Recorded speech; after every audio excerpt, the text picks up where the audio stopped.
Hey, hi, you caught me by surprise there. I'm up here at the Frisbee Falls campground in the Virginia Highlands, just off the Blue Ridge Parkway, and I'm just about to do a little experiment. This isn't a real video, this is something I'm working on for later. But I have to see if it's going to work before I can do the actual video. And what I'm going to do is I'm going to use this little homemade alcohol stove. I made this last night. It took me about 37 minutes to see if on a cold winter day like this, the temperature here is, 34 degrees. If I can, if I have enough heat in this little stove to boil and heat up a cup of vegetables and enough water to make about 2 cups. This is in conjunction with a series I'm doing for James River News on Thermos cooking. And of course the key is to be able to get the mixture hot enough to put in your thermos and for it to cook. You're not trying to cook it in this little pot. And let me see what the temperature is here. It looks like the temperature, my starting temperature is going to be, come on up there. A little chilly, you know, it's cold out here today. This was actually tap water I got from home, so it should be a little warmer than the temperature, air temperature here. I'm getting 50 degrees. Our starting temperature for the vegetables and the water will be 50 degrees. Now, let's just get this done. It's a little chilly out here for me today. And so I got my little pot stand. It's made out of just some wire I had sitting around the house. Got my little stove. Made this, like I said, last night from 2 Pepsi cans, and it took me 37 minutes. I started at 7 o'clock, done by 7:30. It's not that much to it. I've got some denatured alcohol. Let's see here. I'll put in, let me see if I get the top off. I'm going to put in 1 ounce. No, I'm going to make it 1.5 ounces. I actually tested this stove this morning making coffee, and 1 ounce gave me a full boil in about 6 minutes, and a total burn time of 8 minutes in this particular little stove. It's a Pepsi stove, a double-walled design. Made it, like I said, from 2 Coca-Cola cans. Actually, is what I used. I don't like Pepsi. It's just my opinion, so don't get any lawsuits. Well, it looks like I may just go with 1 ounce. Have a little trouble getting 1.5 ounces. Oops, you don't want to do that. Here, this is a metal table here, so I'm not too concerned. Now, by the way, these stoves can be very dangerous. You need to, don't try this at home. Get the alcohol well away. In fact, I'll put it way over here from your stove because it could blow up. Now we're going to see if we can light it. It's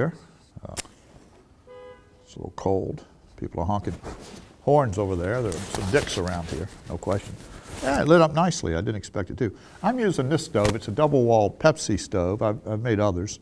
But this one doesn't need any priming. It sort of primes itself. So I didn't want to have to bother with that out in this cold, having a special priming pan and all that. And like I said, don't make one of these stoves at home. They're dangerous. Now that it's burning, I'll put my little windscreen on it. You need one of these for alcohol stoves. This one's just made out of some old scrap sheet metal. I'll take my pot with my vegetables and whatnot in it and put it on the stove.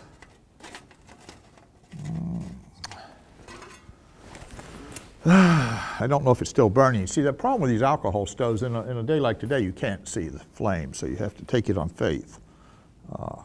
Like I say, they can be dangerous. And we'll put that on, the top on, and I'll check the time. It is now 3:57, I'll make it 3:58. Turn it, just 3:58. And we're going to see. Hopefully this will give me enough power to boil this liquid, this mixture, and started cooking. Now the cooking, I'm not trying to cook it in this little stove, and I say this is just an experiment to see, because I'm going to do a much bigger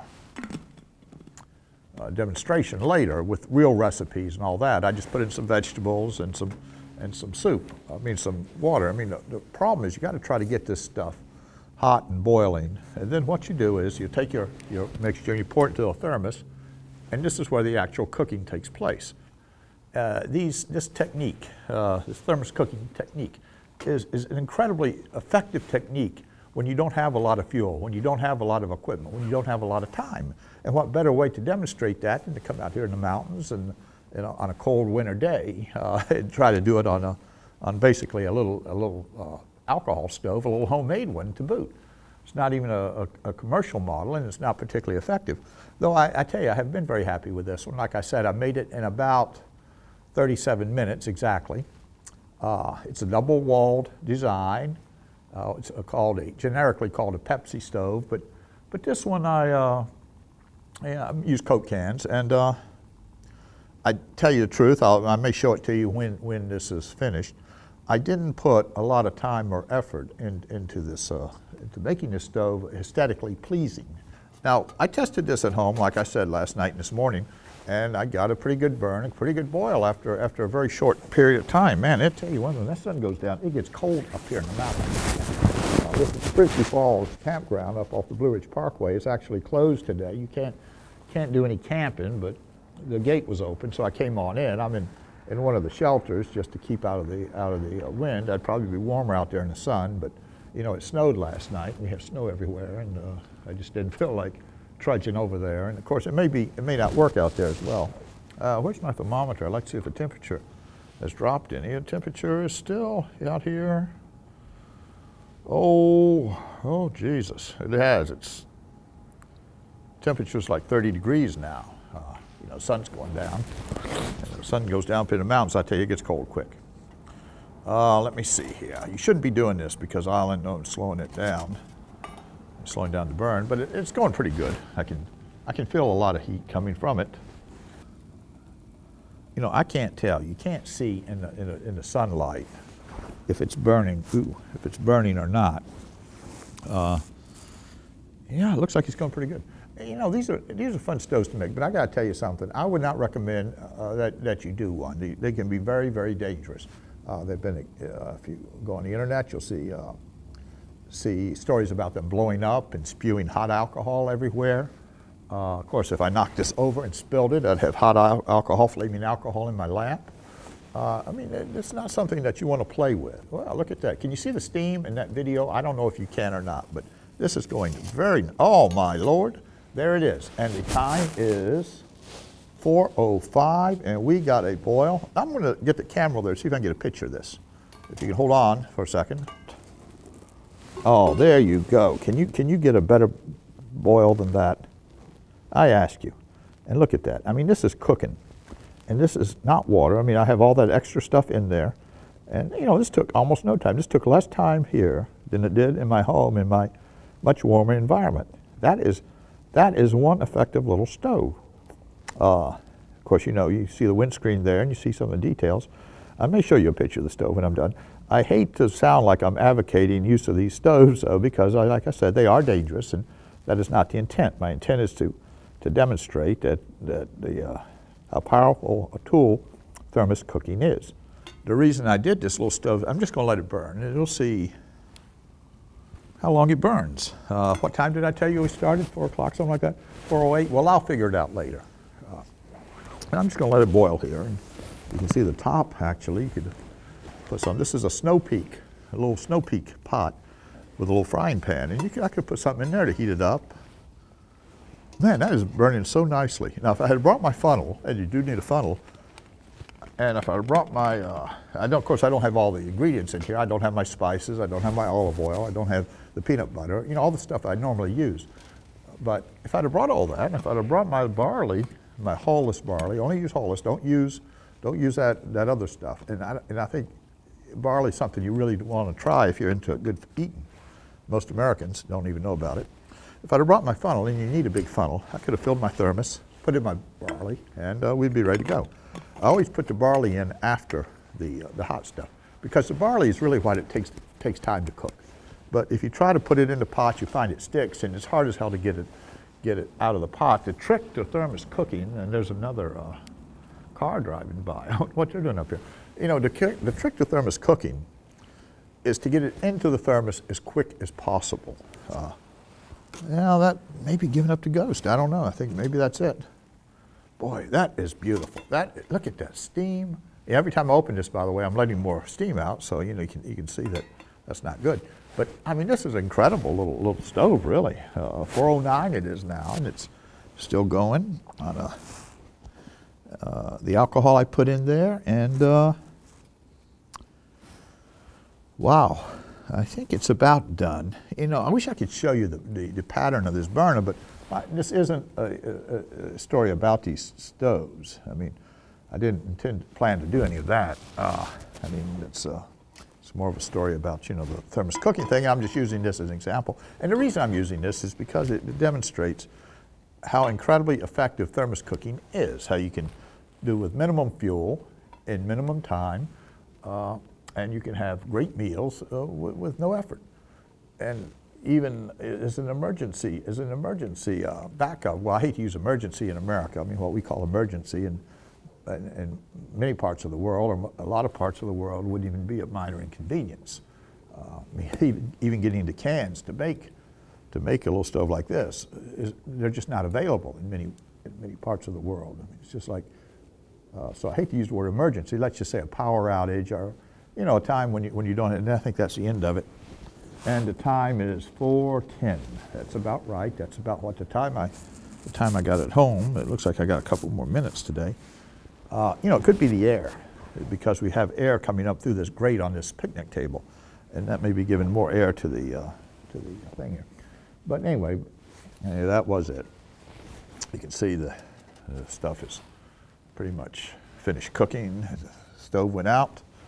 You can see, there you go. You got my little windscreen. I'm going to do a better job on this. This is just some mesh that I put up. It cools down quickly. By the way, if you try to do any cooking on one of these, don't try to refill it while it's hot. You know, maybe I'll show you this little stove, just to give you a little close-up look at it. Let me see if I can do it without changing everything around. But anyway, yeah, I just use this technique to show you that how incredibly, you see, is it going to focus even? I don't know if it focuses exactly. You see, all it is and like I say, I didn't spend a lot of time on this to try to make it look pretty. This is tape construction. You can do better. I mean, if I wanted to take the time to actually polish it up and everything else. You can see the holes in the top. It gives you a burner thing, just like at home. And you see the double wall construction. You see that little inner wall there, and there's an outer wall, which is really sort of neat, and it's very, very easy to do. But I'm not going to tell you how, because I don't want to advocate the use of these stoves because of the danger factor. But anyway, the reason I chose this method is because it demonstrates how effective this thermos cooking can be in situations where, like, the power's out at your house, or you know, lights are out or whatever, you don't have any fuel, or you get trapped. You can make one of these up, and I don't recommend that. And you know, you can cook yourself a nice meal. And the fuel, well, I'm not going to comment on that because I haven't done a cost analysis, but I will be addressing those issues when I do the real story, when I come out here, and I'm going to probably come back here, or maybe someplace else, with my real recipes and my real demonstration. This is just a test for my purposes to see if it's feasible. If I don't want to haul all my equipment up here and find out it didn't work. But I got to tell you something. This thing, considering that this is just sort of jury-rigged and put together, I think this did a remarkable job. And I got some nice cooked vegetables here. I can eat, or not, and I think that's it. And so anyway, I'm taking this back to the lab. I'm going to analyze my results, and I hope to see you when I do the real video on this. Thanks for stopping by.